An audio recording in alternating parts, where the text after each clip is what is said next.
Boy, have things changed in the cooking, baking industry. Not only in the industry, but for home too. Back when I was experimenting and researching to go gluten-free to improve my own health, this is one of the first books that I grabbed. Now, today there's so much on the internet, and I'm guilty. I'm one of them. To make it a lot more easy in trying to figure out these books, I just feel like a dummy. But these are some of the fun things that I've been digging out, and I was feeling a little bit on the reminiscent side today when I needed to look at cooking more sugar-free and how to do that. And this is one that was gifted to me from my mom. Here's some recipes: chocolate sundae pudding, double chocolate nuggets, peanut butter cookies. These were my dad's favorite peanut butter cookies.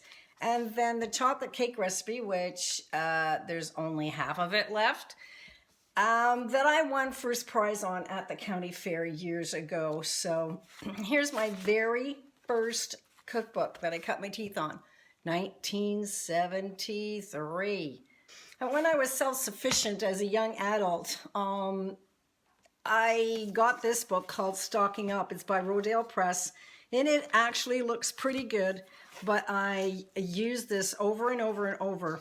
I come from a long line of preservers, bakers, cookers, you name it. We all made our own food, and this one was a great one. Now, I don't know if it's still in publication, but it's got to be out there somewhere on the net.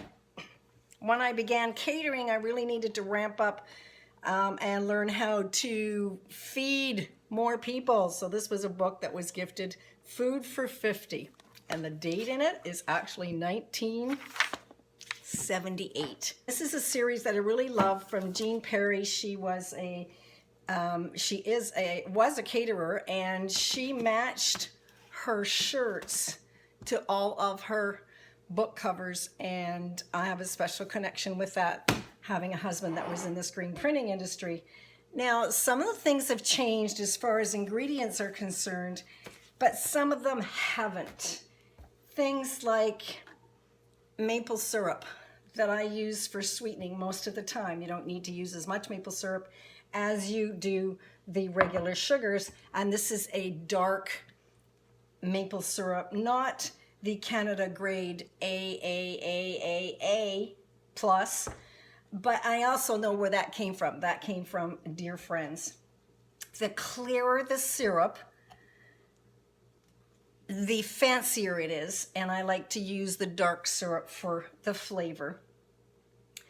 Now, one of the things that's changed a lot is this is an aluminum-free baking powder, and baking powder is needed to make things rise when you're baking. Cocoa powder, well, that chocolate cake recipe that I showed you that is battered and torn in half, well, I won first prize on that chocolate cake, and at that time there were things like we were using were like lards, shortenings, and cocoa powder has changed, as in now we can get fair trade organic cocoa powder. So what was in the other stuff? I don't even want to know. Vanilla. Vanilla is a staple in baking, and this is a Mexican vanilla derived directly from the vanilla bean. So some nice wholesome ingredients. Sea salt, well, sea salt is sea salt, and this is a non-iodized sea salt that I've been using in my recipes for a good long time. I would have never thought that apple cider vinegar, which is an older ingredient actually, this is an unfiltered and unpasteurized apple cider vinegar, that I could use that in my baking instead of eggs. Now, I do use eggs in some, but this recipe happens to be vegan. Olive oil. Now, olive oils, instead of shortenings or other fats, doesn't taste like olives, but it is a great alternative for the healthy fats. Here's something that has only recently been out in the years, and this is coconut beverage. It's made from real coconuts, and this one is carrageenan free. So carrageenan is a thickener and has been controversial.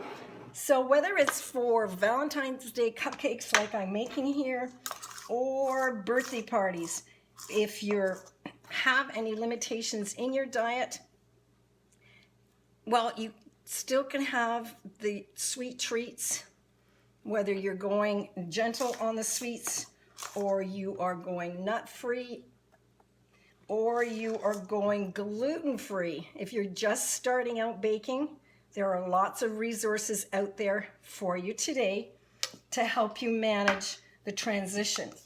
If you have been baking forever, the transition may be a little bit more difficult for you, but it's possible.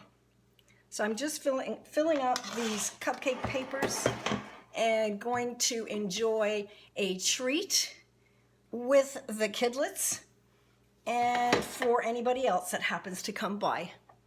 So be creative.